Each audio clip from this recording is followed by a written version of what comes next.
Tanggalin ko muna to mga mamshi ang decorations ng birthday pa ng anak ko at mamaya magkwentuhan tayo about doon sa result ng exam ng anak ko kasi nag-chat yung teacher niya. So mamaya magkukwentuhan tayo.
Ito lang muna yung ililigpit ko mga mamshi at yung mga balloons na yan is next year na lang, charis.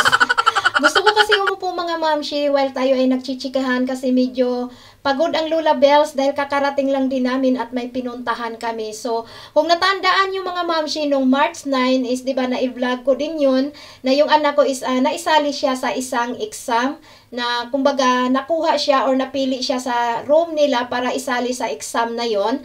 At ang tawag sa exam na yon is Belsim Sinavi. So, nung April 18, nag-chat yung teacher ng anak ko at sabi niya na lumabas na yung result. So, may sinend siya na link. Sabi niya, kayo lang na parents ang pwede mag-open sa link na yan.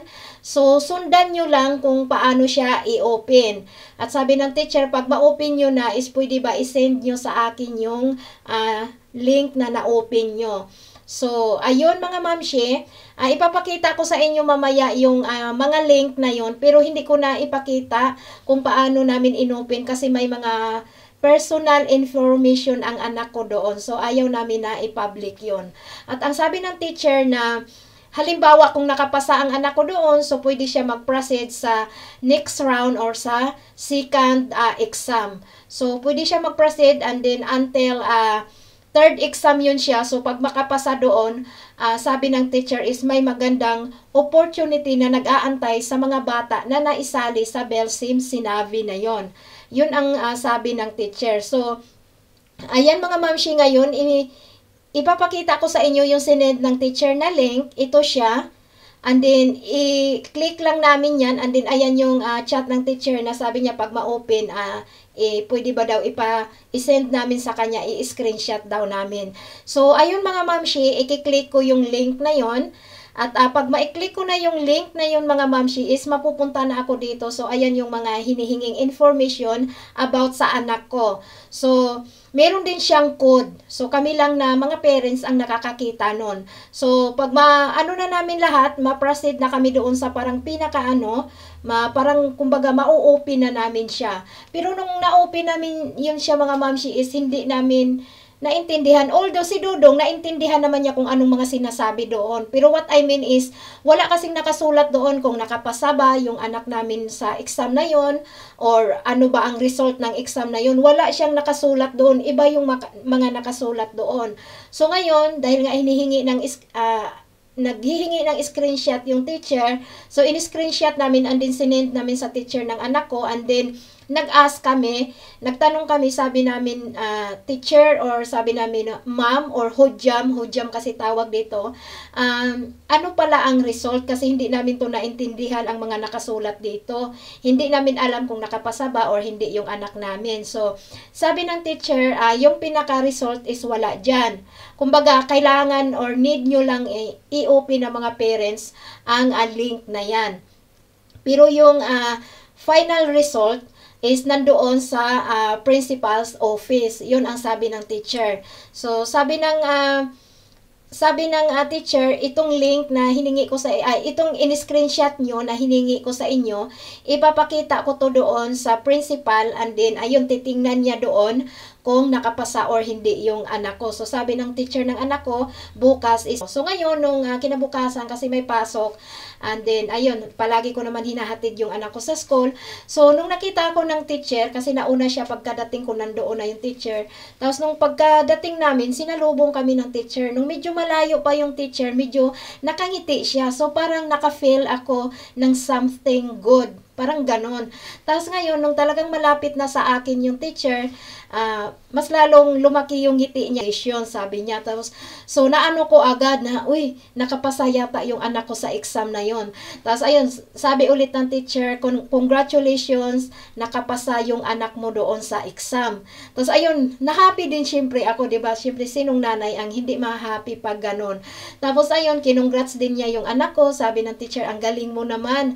And then sabi ng teacher, pero meron pa yung second round or second exam, pero wala pa siyang schedule. Pag magkaroon yun ng schedule is i-inform kita agad, sabi ng teacher. And then, sabi ng teacher, mas maganda sana kung sa second round, makapasa yung anak mo para makapunta siya sa third round or sa final round. Kasi pag makapasa siya dyan sa second and third or final round, is meron daw magandang opportunity na nag-aantay sa anak ko. So, lahat daw ng mga batang isinali sa Belsim sinabi, pag nakapasa sila hanggang sa third or final round, is may maganda silang oportunidad na nag-aantay sa kanila. So, yan ang sabi ng teacher. So, sabi ng teacher, sana makapasa siya. So, ayun, nung pagka-uwi ko dito sa bahay, tinawagan ko agad si Dodong kasi si Dodong nandoon pa, nag-aararo. So, syempre, tuwang-tuwa kami.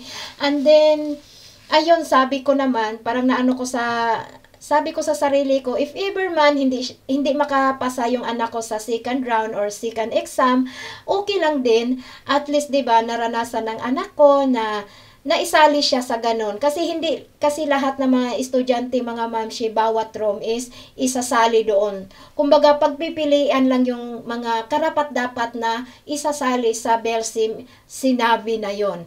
So, ayun, at napalad naman yung anak ko na napili siya kasi kahit ganun yung anak ko, mga mamshi, na napakakulit niya, malikot. Pero parang masasabi ko din na hindi siya kulilat sa pagdating sa sa pag-aaral niya. So, ayun, kaya siguro is napili siya. Kaya minsan wala akong believe sa kanya, pero sa room nga din nila is hindi din naman siya ayan, kahit paano lagi siyang nangunguna doon. So, ito na yung aking anak na makulit, mga mamshi. So, kung gaano to kakulit, ganun din siya kasweet.